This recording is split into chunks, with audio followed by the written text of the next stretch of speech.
छठे फेज में हरियाणा में चुनाव होने वाले हैं। 10 सीटों पर चुनाव होंगे और योगेंद्र यादव हरियाणा में घूम रहे हैं, अलग अलग सूबों में घूम के आए हैं। अब उनके जो खुद का गृह राज्य कहें हम हरियाणा, वहाँ पर घूम रहे हैं। महेंद्रगढ़ जिले में थे आज। अभी किसान और मजदूरों के साथ इन्होंने मीटिंग ली है। आगे वकीलों से मिलने जा रहे हैं नारनौल में, और इनसे हम जानेंगे कि ग्राउंड पर हरियाणा में क्या देख पा रहे हैं। और जो ये छठे फेज़ की वोटिंग होने वाली है, तो हरियाणा क्या सच में चौंकाएगा। और एक इस बात पे भी बात करनी बहुत ज़रूरी है कि पिछले 10 साल का जो राज है हरियाणा में बीजेपी का, और जिस हिसाब से उन्होंने जो अपना उनका सेक्टेरियन एजेंडा होता है, उसमें जिस हिसाब से जातियों और धर्म पर उन्होंने एक्सपेरिमेंट किए हैं, क्या उसको हराने के लिए अब की बार हरियाणा तैयार है। योगेंद्र जी, सबसे पहले तो सवाल यही, आप अलग अलग राज्यों में घूम के आए हैं, बाकी राज्यों से हरियाणा का चुनाव कैसे अलग आप देख रहे हैं?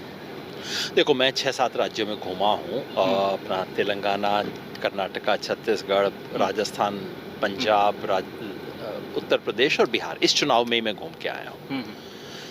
ज़्यादातर जगह पे बीजेपी का वोट खिसक रहा है, बहुत ज़्यादा नहीं। मोदी, ऐसा नहीं कि मोदी के खिलाफ कोई गुस्सा है, लेकिन थोड़ा अब हो गया, भाई हो गया, काफ़ी हो गया, तो वोट खिसक रहा है। सिर्फ हरियाणा है जहां मुझे एक तरह की हवा उनके खिलाफ चलती हुई दिखाई दे रही है। तो सिर्फ खिसक नहीं रहा, यहाँ तो बुरी तरह से दरक रहा है बीजेपी का वोट। जब चुनाव शुरू हुआ तो ऑनेस्टली मैंने सोचा था कि 10 में से देखो 2-1 सीट तो पक्की है। आप समझ लो रोहतक, सोनीपत, ये तो पक्की हैं। और मुझे लग रहा था हिसार, सरसा में से कोई एक तो निकल ही जाएगी। इससे ज़्यादा मैं नहीं सोच रहा था। मगर जैसे जैसे चुनाव आगे बढ़ा है, आज की तारीख में तो आप समझो कम से कम 6 सीट तो एकदम पक्की, और बाकी 4 में भी कोई सीट नहीं है जहां कांग्रेस लड़ाई से बाहर हो। करनाल तक में नहीं है। मतलब मेरे को तो विश्वास नहीं हुआ। लोगों ने कहा, मैंने कहा ना, बेकार की बात कर रहे हो। करनाल बाहर नहीं है। गुड़गांव में इनके राज ने राजा को नाको चने चबवा रखे हैं।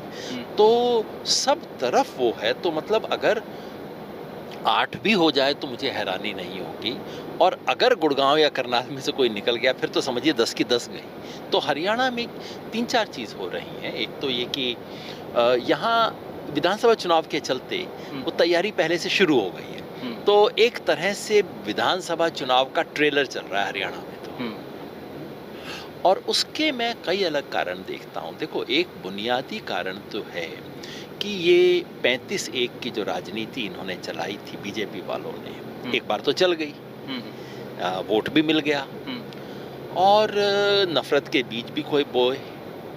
लेकिन अब उसका एक प्रतिकार नए तरीके का डेवलप हो रहा है, और उसमें सबसे बड़ी भूमिका किसान आंदोलन की थी। जैसे उत्तर प्रदेश में हिंदू मुसलमान के सवाल को किसान आंदोलन ने सुलझाया जाके मुजफ्फरनगर में, वैसे ही मेरी उम्मीद है, अब इसमें उम्मीद का भी एक अंश है, दोनों चीज़ें, सच्चाई भी है, उम्मीद भी है, कि ये जो जातिवाद 35-1 का जो मामला था उसको भी किसान आंदोलन सुलझाएगा। और मैं उसकी उम्मीद का बेसिस आपको बताऊं, जब मैं गया तो शाम में, लोहारू में, चरखी दादरी और भिवानी, सब तरफ जो किसान आंदोलन से जो भी किसान थोड़े से भी जुड़े थे या उसके समर्थन में घर बैठ के समर्थन कर रहे थे, उन सब ने कहा है जाति देख के नहीं वोट दूंगा, मैं इस वक्त मोदी सरकार, किसान विरोधी सरकार के खिलाफ वोट दूंगा। तो जाति के दायरे को तोड़ने की शुरुआत हो गई है। ये हरियाणा में कई जगह पे हो रहा है। 35-1 की काट बन रही है। और दूसरा, बीजेपी ने जो मुख्यमंत्री अपना बदला चुनाव से जस्ट पहले, तो वो तो एक तरह से डिफीट मान ली ना आपने। भाई 9.5 साल सरकार चलाई, और 9.5 साल के बाद बोलते हो मुख्यमंत्री को हटा देते हो, उप मुख्यमंत्री को बाहर कर देते हो, और ऐसा आदमी आता है जिसका कोई नाम नहीं जानता। तो आप खुद ही मान रहे हो ना कि आप 9.5 साल के काम के आधार पे चुनाव नहीं जीत सकते। ये मैसेज नीचे तक चला गया, और अब आप देख रहे हो नीचे के लेवल पे रोज खबर आती है, ये कार्यकर्ता छोड़ के बीजेपी भाग गया, वो आदमी कांग्रेस में ज्वाइन कर लिया। चुनाव की हवा के यही लक्षण होते हैं। जब हवा चलती है तो पत्ते आपको उड़ते हुए नजर आते हैं एक दिशा में, वो सब हरियाणा में दिख रहा है। अच्छा, आप साल 2016 में एक यात्रा पे निकले थे और आपने कोशिश की थी कि हरियाणा में किसान जातियां एक हो जाएं। बहुत सारा अलगाव बीजेपी ने उस समय पैदा करने की कोशिश की और एक वो प्रयोगशाला भी बनाते हैं, अपने अलग-अलग प्रयोग करते हैं जातियों के साथ, धर्म के साथ। तो वो यात्रा आपने की थी तो बहुत सारे सवाल आपके ऊपर भी खड़े हुए थे। आपके इलाके से ही लोग कह रहे थे, हमारे जैसे जो उस समय पे नए-नए लड़के पत्रकार बने थे, वो भी आपके ऊपर हँस रहे थे, सवाल पूछ रहे थे तीखे-तीखे। लेकिन अब हम 2024 में खड़े होकर देख रहे हैं, ये 8 साल बीते हैं, किसान आंदोलन भी था इसके बीच में और भी आपने अहिरवाल में भी एक यात्रा की आपने और जय किसान आंदोलन की भी बहुत सारी यात्राएं रही और सिरसा में भी आपके पक्के मोर्चे लगे। तो अब लग रहा है कि वो कहीं ना कहीं हरियाणा में भी घूम रहा हूँ कि आपकी वो मेहनत सफल हो पा रही है किसान जातियों को एक करने की। शायद श्रेय उतना राजनीति में आपको ना मिले, लेकिन जो ईमानदार आदमी है वो तो देख ही रहे हैं कम से कम कि ये शुरुआत कहाँ से हुई थी, कैसे हुई थी। जो इलेक्टोरल पॉलिटिक्स के नेता हैं वो तो अभी भी उस नुक्ते को शायद उतना अच्छे से नहीं पकड़ पा रहे जितना जो आपने काम किया है। अब इसमें मैं थोड़ा सा आपको उलझा रहा हूँ इस सवाल में कि जो एकता आपने कायम की, कोशिश की किसानों की, क्या वो आगे सरवाइव कर पाएगी जब बीजेपी के पास इतना प्रचार तंत्र है, गोदी मीडिया से लेकर, और जो उनका एक हिसाब से इतना नेटवर्क है, पैसा है, सारी चीज़ें उनके पास हैं और उनके पास ऐसे नेता भी हैं जो अभी जिन्होंने क्रेडिबिलिटी अपनी इतनी खोई नहीं है समाज में, और वो अगर दोबारा जाके वही जातियों को लड़ाने की कोशिश करेंगे तो वो पूरा प्रचार तंत्र है उससे कैसे पार पाएंगे अगर वो दोबारा आग लगाने पे आ गए तो? भाई देखो, काम करना पड़ेगा और करते रहना पड़ेगा। कोई इसकी एक गोली नहीं कि एक गोली दे दी और बीमारी हमेशा के लिए ख़त्म हो गई। ये इनकी देश तोड़ो राजनीति चली है और लगातार ये कोशिश करते रहेंगे। और हम जैसे लोग जो चाहते हैं कि ये राजनीति ना चले, किसान मजदूर की राजनीति चले, कमेरे की राजनीति चले, लुटेरे की राजनीति ना चले, उन्हें लगातार काम करना पड़ेगा। कभी भी सो तो नहीं सकते आप। जो आपने जिक्र किया, आप अच्छा हुआ आपने याद किया, 2016 की यात्रा, हरियाणा में हिंसा हुई थी और हिंसा के बाद सब नेता अपने अपने समुदाय वालों के पास जा रहे थे। हमने कहा नहीं, हम भड़का भी रहे थे, भड़का रहे थे, कैसी कैसी बातें कर रहे थे। हमने कहा नहीं, हम हर प्रभावित व्यक्ति के पास जाएंगे जिसके परिवार का बच्चा गया है, उसके दुख में बैठना हमारा काम है। तो हम सबके पास गए। एक ही शहर में 2 अलग अलग मोहल्ले जहाँ कोई 2 लोग नहीं जाते थे, हम दोनों में एक साथ गए। लोगों ने कहा हम पिटोगे, ये होगा वो होगा। हमने कहा नहीं, सच बात के लिए जा रहे हैं, जरूर करना चाहिए। तो और दूसरी चीज़ है मनदीप, आज आपको 8 साल बाद लगता है कि हाँ शायद वो उपयोगी था। मैं तो कहता हूँ कई बार 20-20 साल तक पता नहीं लगता। ये आंदोलन की महिमा को, आंदोलन क्या करता है, उसका असर कई बार 40 साल बाद पता लगता है। और आपने कहा श्रेय नहीं मिलेगा, कि यार जिंदगी में इतना तो धीरज होना चाहिए कि कुछ चीज़ें मेरे मरने के बाद होंगी। अगर दुनिया में हर आदमी कहे कि भाई मैं वो पेड़ लगाऊंगा जिसका परसों मुझे छाया मिले, तो दुनिया में कोई पेड़ ना लगेगा, है ना? कुछ तो इतना तो धीरज हो कि भाई मेरे मरने के बाद कोई चीज़ हो जाएगी, तो इसका मतलब नहीं कि मैं करूँगा नहीं। श्रेय कोई बात नहीं, श्रेय दूसरों को मिलने दीजिए। हमें एक बड़े मिशन पे लगना है और वो मिशन है इस देश के कमेरे वर्ग को इकट्ठा करना, ताकि लुटेरे उन्हें हिंदू मुसलमान के नाम पे, 35-1 के नाम पे लड़ा के अपना काम ला सकें। और मुझे विश्वास है ये चीज़ सफल होगी अगर हम काम करें। ये मैं कहूँ कि साहब मैं घर में बैठा रहूँ और ये अच्छी बातें लागू हो जाएं, ये तो कभी होगा नहीं। काम करना चाहिए। मेरे अपने काम में भी कमी रही है। मुझे कई बार लगता है कि मैं देश भर में घूमता हूँ, उतना मैं अपने गांव देहात में घूमूं, अपने पड़ोस में घूमूं तो शायद ज़्यादा काम हो पाए। कई बार मुझे ये भी लगता है। फिर मुझे लगता है कि नहीं, ये दूसरा काम कर रहा हूँ, ये भी महत्वपूर्ण है। तो वो दुविधा रहती है, लेकिन ज़रूर काम करने की ज़रूरत है, बहुत ज़्यादा करने की ज़रूरत है। और हम लोगों से गलती हुई। 50 के दशक में देश आज़ाद होने के बाद पहले आरएसएस हिंदू महासभा का उभार हुआ। गांधी जी की हत्या के बाद वो ठंडा पड़ गया। इनकी हिम्मत नहीं थी बाहर निकलने की उसके बाद, और हमने सोच लिया कि चलो ये सांप्रदायिकता सुलट गई। ये हमारी गलती थी। हम 50 साल के लिए सो गए और उस 50 साल में इन लोगों ने काम किया। अब सबक ये है कि सो कभी नहीं सकते, देश बचाने के लिए कभी नहीं सो सकते। तो एक सवाल और भी है कि जैसे आंदोलन चलता है तो आंदोलन को मैं ये मानता हूँ कि वो यूनिवर्सिटी का काम करता है, और जो आंदोलन के अगुवा होते हैं वो एक हिसाब से प्रोफेसर भी बन जाते हैं क्योंकि भाषण कर रहे होते हैं और उसमें तमाम बातें होती हैं। किसान आंदोलन का मुझे बिल्कुल याद है, आप लोग मंच से हिंदू मुसलमान की जो फ़िरका परस्ती का जो पूरा मामला था, उस प्रोजेक्ट को भी आपने ठेस पहुंचाई आप लोगों ने। जातीय एकता की भी सारी बातें हुई, लड़ना भी सीखा किसानों ने, वो चाहे किसी भी किस्म से, चाहे पुलिस के ज़बर से हो या फिर सरकार के ज़बर से, वो हम सारा देख रहे थे। लेकिन जब इलेक्शन आता है, चुनाव आता है, तो चुनाव में एक आ जाता है कि आंदोलनकारी आके फेल हो जाते हैं। जो वोट की इलेक्टोरल की राजनीति है वो अलग किस्म की है। उसमें आपका भी एक एग्जाम्पल दे देते हैं लोग बाग, जो इरोम शर्मिला थी उनका एग्जाम्पल दे देते हैं, और भी कई एग्जाम्पल ऐसे आते हैं जिनमें ऐसे फेलियर्स को दिखाया जाता है। आपको क्या लगता है कि जो आंदोलनकारी लोग हैं, क्या वो चुनाव की जो राजनीति उसको बिल्कुल प्रभावित नहीं कर पाते? अगर कर पाते हैं तो वो किस किस्म से कर पाते हैं? थोड़ा सा कॉम्प्लेक्स सवाल है। देखो, आंदोलनकारी चुनाव में नेता बन के वोट ले ले, वो बात अलग है, वो आमतौर पे नहीं हो पाता है। हाँ। लेकिन आंदोलन चुनावी राजनीति का एजेंडा सेट करे, ये तो बिल्कुल होता है। आप देखो, हमने एमएसपी का सवाल उठाया, सरकार ने ना कर दी। पहली बार देश के इतिहास में सब राष्ट्रीय पार्टियों ने उसको अपने एजेंडा में उस शब्दों में शामिल किया जो किसान आंदोलन के शब्द थे। उन्होंने मेरे से पूछा, जी एजेंडा क्या होना चाहिए? मैंने कहा देखो, या तो कुछ बोलना मत, और अगर बोलो एमएसपी, गारंटी और स्वामीनाथन, ये 3 शब्द अगर नहीं बोलोगे तो फिर कुछ ही मत बोलना। और ये शब्द बिल्कुल इसी शब्दों में कांग्रेस के एजेंडा में है। यही सीपीएम कहती है, यही समाजवादी पार्टी कहती है, यही आरजेडी कहती है, एनसीपी कहती है। पहली बार एमएसपी को कानूनी गारंटी देने का मुद्दा एक राष्ट्रीय सहमति का मुद्दा बना है, रूलिंग पार्टी को छोड़ के। और देश में बदलाव हमेशा ऐसे ही आते हैं, पहले ऑपोजिशन में इस पे सहमति बनती है, और उसके बाद वो ऑपोजिशन कभी पावर में आता है, वो भी लागू नहीं करता, लेकिन तब उसका गिरेबान पकड़ने का आधार हो जाता है, तुमने लिख के दिया था, लागू करो।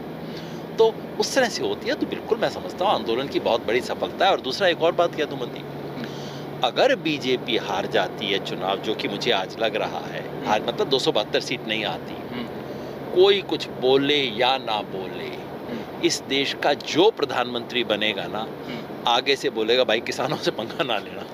ये बहुत बड़ी सफलता है। ये तो आप लोगों की एक सफलता, इसको अगर मैं एक लाइन में कह दूं तो 90 के बाद राष्ट्रीय राजनीति में आप लोग बहुत मेहनत लगी, वो हमें भी पता है कि आप लोगों ने यूनाइटेड फ्रंट बनाए और उसके बाद कैसे कैसे किया, बहुत इल्ज़ाम भी लगे, बहुत आरोप लगे। उसके बाद 30 साल बाद भारतीय राष्ट्रीय राजनीति में किसान को की वापसी हुई है, किसान मुद्दों की वापसी हुई है, और उसका क्रेडिट आप लोगों को जाता है। अब एक सवाल ये है कि हरियाणा को लेकर जो बात हो रही है कि हरियाणा में बहुत सारे लोग ये बात कह रहे हैं कि जो खासकर महेंद्रगढ़ सीट पर कि जो बाडड़ा, भिवानी, लोहारू, तोसाम, वहाँ के किसान तो वोट दे देंगे कांग्रेस को, रावदान सिंह को, लेकिन रावदान सिंह को यहीं के किसान वोट नहीं देंगे।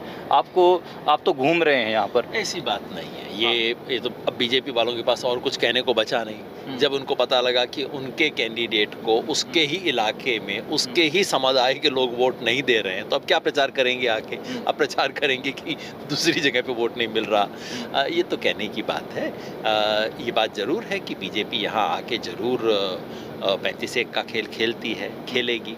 ये भी बात है कि यादव समुदाय में बीजेपी को पिछले 10 साल में काफ़ी समर्थन रहा है। वो रातों रात ख़त्म तो नहीं हो जाएगा, लेकिन यहाँ पे यादव समुदाय में, और देखिए केवल यादव यहाँ नहीं रहते, एकदम हमने कुछ बना लिया भ्रमसा कि वो अहिरवाल, जाटवा, ये सब कुछ। मैं तो चाहता हूँ किसी इलाके का नाम किसी कम्युनिटी के नाम पे नहीं होना चाहिए, जैसे मैं चाहता हूँ कि इस देश की कोई रेजिमेंट किसी बिरादरी के नाम पे नहीं होनी चाहिए। तो वहाँ पे एक अच्छा वोट कांग्रेस को दलित समाज में, जो सबसे दबा हुआ समाज है, उसमें वोट आएगा। और कांग्रेस को इस इलाके का, भाई आफ्टर ऑल इस इलाके का व्यक्ति भिवानी का एमपी बन रहा है, ये बात तो लोगों को समझ आती है ना। तो मैं नहीं समझता, ये तो बौखलाए हुए बीजेपी वाले, जब इन्हें दिख रहा है कि भिवानी में पाँव इनके उखड़ गए और सोचा था कि वहाँ से अगर भिवानी के व्यक्ति को कांग्रेस ने टिकट ना दी तो वहाँ पे कोई वोट नहीं देगा, जब वहाँ दिख गया कि वहाँ तो वोट मिल रहा है, तो अब बौखला के बातें कह रहे हैं, वो तो ठीक है। आपको लग रहा है? मेरे विचार से भिवानी महेंद्रगढ़ में निश्चित कांग्रेस जीत रही है। और जो दीपेंद्र हुड्डा की सीट है उस पर एक आ जा रहा है कि वहाँ पे कोसली एक ऐसी सीट है, कोसली से बड़ी हार दीपेंद्र हुड्डा को मिलेगी कि क्या? और वहाँ कुछ कई लोग बोल भी रहे हैं, इसको नैरेटिव के तौर पे भी बोल रहे हैं कि क्या फ़र्ज नहीं बनता है अगर 4-5 विधानसभाओं में रावदान सिंह को लीड दे के वहाँ के किसान भेज रहे हैं, तो एक विधानसभा में अगर लीड ना भी दें तो बराबर सराबर ही कर दें। इस नैरेटिव पर बहुत बात हो रही है। देखो, फ़र्ज बनता है हमारे जैसे लोगों का, हाँ। मैं उस भाषा को तो स्वीकार ही नहीं करता कि जाटों ने ये कर दिया, अब अहीर ये करें या हाँ। दलित ये करें, मेव ये करें, मैं तो उस भाषा को स्वीकार नहीं करता हूँ। हम्म। हाँ, पर हम जैसे लोगों की ड्यूटी बनती। पिछली बार दीपेंद्र जी को बेसिकली कोसली की हार की वजह से हारना पड़ा था। तो वहाँ पे क्योंकि उसका कॉम्पोजिशन, जातीय कॉम्पोजिशन अलग है, तो वहाँ पे इस इलाके के लोगों को, रेवाड़ी ज़िले का है तो रेवाड़ी के वालों को जाके वहाँ काम करना चाहिए। बिल्कुल बनता है और करना चाहिए, पर मुझे विश्वास है इस बार पूरे हरियाणा में लहर है। जब पूरी हर लहर होती है तो ऐसा नहीं होता कि एक कम्युनिटी के लोगों की लहर होती है, हर कम्युनिटी में 5-5, 10-10% खिसकता है। वो हर तरफ खिसक रहा है, और वो यादव में भी हो रहा है, दलित में भी हो रहा है, जाट में भी हो रहा है। आखिरी सवाल है, आप जैसे इस इलाके में एक यात्रा आपने पहले भी की थी, उसका जिक्र करना मैं भूल गया। वो यात्रा तो बेसिकली जो कम्युनल एक चीज़ें हो रही थी उसके खिलाफ आपने की थी, और हमने देखा भी कि जब किसान आंदोलन में आप लोगों ने जो काम किया जिस हिसाब से, उसकी वजह से मेवात में पिछले साल 2023 में जो आरएसएस बीजेपी चाह रही थी वो सब नहीं हुआ। तो जो ये इस किस्म का मामला है कि कम्युनिटीज़ एक दूसरे के साथ खड़ी हो रही है, मैं अपने आप को थोड़ा इस मामले में रिलेक्टेंट फंडामेंटलिस्ट समझ के चलता हूँ, और मैं थोड़ा कम्युनिटीज़ में अगर अभी भी वो नुक्ते जिंदा हैं आइडेंटिटी के पहचान के, और ख़ासकर अगर वो उनको आइसोलेट किया जा रहा है, उनको सत्ता अगर पीछे धकेल रही है उनके पहचान के मुद्दों के साथ, तो फिर मुझे थोड़ा सा ये लगता है कि ज़रूरी बात करें। तो आखिरी सवाल मैं आपसे पूछना चाहता हूँ, वो है हिंदू मुसलमान का पूरे देश में बड़ा ज्वलंत मुद्दा है, और हरियाणा में आपने आज से 22 साल पहले एक यात्रा की थी, और आपने कोशिश की थी कि जो ये अलगाव है धर्म के आधार पर, जाति के आधार पर, ये ना हो। मेवात में पिछले साल ट्राई भी हुआ 2023 में, बीजेपी आरएसएस चाह रही थी कि दंगा हो, लेकिन यहाँ के किसानों ने एकदम साफ मना कर दिया, और उस मतलब आप लोगों ने किसान आंदोलन में जो मेहनत की थी उसका असर दिखा भी ग्राउंड पे, कि लोग कह रहे कि हम नहीं जा रहे, हम हमारे लिए तो जमात बड़ी है, जात बड़ी नहीं है, धर्म बड़ा नहीं है। तो वो लोगों ने खुल के कहा कि मेवाती भाई भी किसान हैं, तो हम भी किसान हैं, हमारे में एकता होनी चाहिए। आपको क्या लग रहा है कि अभी वो जो कम्युनल, आप तो ग्राउंड पे घूम रहे हैं, कि जो जहर था लोगों के मन में और जो एक बहुसंख्यकवाद का जो खतरा था, क्या आपको लग रहा है कि वो हरियाणा में टल गया? कम हुआ है। अब जैसा मैंने पहले कहा, अब किसी भी सफलता के बारे में मैं बहुत आश्वस्त नहीं रहता, हमेशा लगता है अलर्ट पे रहना चाहिए। लेकिन देखो, किसान आंदोलन की एक तो बड़ी सफलता हुई ना, कि अगर किसान खड़े होकर महापंचायत ना करते तो इनका प्लान था पूरे एनसीआर में आग लगाने का। और कितने टाइम से आरएसएस बीजेपी ढूंढ रही है कि चिंगारी मेवात से निकलेगी, लेके पूरी जगह पे जाएंगे, आग लगाएंगे। वो तो किसान खड़े हो गए कि तब कैसे तुम करोगे ना। तो आप पूछ रहे कि आंदोलन की सफलता, देखो ये बहुत बड़ी सफलता है। जैसे मुजफ्फरनगर में खड़े होकर वहाँ पे मंच से बोल दिया कि नहीं होगा ये काम, तब जाके रुका मुजफ्फरनगर का। इसी तरह से ये हुआ। दूसरी एक और बात दर्ज करनी चाहिए कि इतनी सब होने के बाद, बुलडोज़र और सब के बाद, मेव समाज ने उस तरह की प्रतिक्रिया नहीं दी जो कि आरएसएस चाहती थी कि हो। वो चाहते थे कि मामला आगे बढ़े, लेकिन वहाँ भी हमारे साथी सब लोगों ने मिल के बीच में खड़े रहे कि नहीं, अब मामले को बढ़ने नहीं देंगे किसी भी तरह से। तो बीच बचाव हुआ। और चुनाव में बिल्कुल खुल के इस वक्त वहाँ कांग्रेस का सपोर्ट हो रहा है। कांग्रेस का आमतौर पे क्या होता था, वहाँ कोई मुसलमान कैंडिडेट खड़ा हो जाता था, उसको वोट आ जाते थे। इस बार विवाद वो भी नहीं कर रहा है। तो इस एजेंडा को इस चुनाव में सफलता मिलती मुझे दिखाई नहीं देती। लेकिन इसके बारे में आश्वस्त नहीं होना चाहिए। और दूसरा ये है कि सिर्फ ये आश्वस्त हो जाए कि चलो वहाँ हिंदू मुसलमान दंगे ना हो, झगड़ा ना हो, ये तो लक्ष्य अपने आप में नहीं हो सकता। सच बात ये है कि मेवात हरियाणा का सबसे पिछड़ा इलाका है। मेवात के साथ और मेव कम्युनिटी के साथ इस देश ने बहुत अन्याय किया है। अरे, जिन लोगों ने मुगलों का मुकाबला किया, अंग्रेजों का मुकाबला किया, आज़ाद हिंदुस्तान को तो सबसे पहले उस कौम को सैल्यूट करना चाहिए था। जो जा सकते थे पाकिस्तान, वहाँ से पैदल वापस आए, उन लोगों को सैल्यूट करना चाहिए था। उन्हें महसूस होता कि हमने हिंदुस्तान आके ठीक काम किया वापस आके। वो हम कर नहीं पाए हैं। तो उस पूरे इलाके के साथ और मेव कम्युनिटी के साथ न्याय करना, जिसका मतलब ये नहीं कि मेवों को उठा के कोई पोजीशन दी जाए। मैं तो वहाँ शिक्षा दो, वहाँ स्वास्थ्य सुविधाएं बेहतर करो, एम्प्लॉयमेंट अपॉर्चुनिटीज़ बेहतर करो। दिल्ली के इतना नज़दीक है, दिल्ली की नाक के नीचे एक इलाका आज से 50 साल पुरानी ज़िंदगी जी रहा है, ये पूरे देश के लिए कलंक है। हमें वहाँ पे उसको और मेरी जीवन की जो कुछ ख्वाहिशें हैं, उनमें से एक ख्वाहिश ये है कि मरने से पहले उस इलाके के लिए कुछ करना है, जैसा दक्षिण हरियाणा के लिए जनरली भी करना है। लेकिन उनके साथ अन्याय हुआ है, तो सिर्फ हिंदू मुसलमान का झगड़ा रोकना अपने आप में काफ़ी नहीं है। उस इलाके के लिए न्याय करना, उनको भी देश में जो कुछ बढ़ोतरी मिली है, उसका एक हिस्सा मेवात भी पहुँचे। और पूरे देश के 200 सबसे पिछड़े डिस्ट्रिक्ट की जब लिस्ट बनती है, उसमें सबसे नीचे हरियाणा के एक जिले का नाम आए, इतनी शर्म की बात है। इसको तो दूर करना हमें ज़रूरी है। जी। तो अब हम देखते हैं कि लगातार भारतीय राजनीति में पहचान की राजनीति बहुत बढ़ती जा रही है। पहचान का मेरा मतलब जो पिछड़ी हुई जातियां या दलित जातियों से नहीं, बल्कि जो जातीय गौरव और जो धार्मिक आधार पर एक हिसाब से लोगों को लड़ाने वाली जो राजनीति है, वो पिछले कुछ सालों में उभरी है। ऐसे में ऐसे नेता, समाजवादी नेता जो ये कहते हैं कि जात नहीं जमात बड़ी है, उनकी बहुत कम गिनती रह गई है, और उनमें से योगेंद्र यादव एक हैं और अभी पूरे मुल्क भर में घूम रहे हैं और एक सियासत, भारतीय सियासत में हम कह रहे हैं कि इस समय लंबी लकीर खींच रहे हैं। तो देखना होगा कि जो इस समय जो यात्राएं कर रहे हैं, इनका फल कब आगे कब देखने को मिलेगा। इनकी जो पुरानी यात्राएं थे, उनका फल कम से कम अब यहाँ पर हरियाणा में देखने को मिल रहा है। 2016 की यात्रा हो या उससे पहले की यात्राएं और किसान आंदोलन में जो इन्होंने काम किया, उसका असर कहीं ना कहीं हरियाणा के ग्राउंड पे दिख रहा है।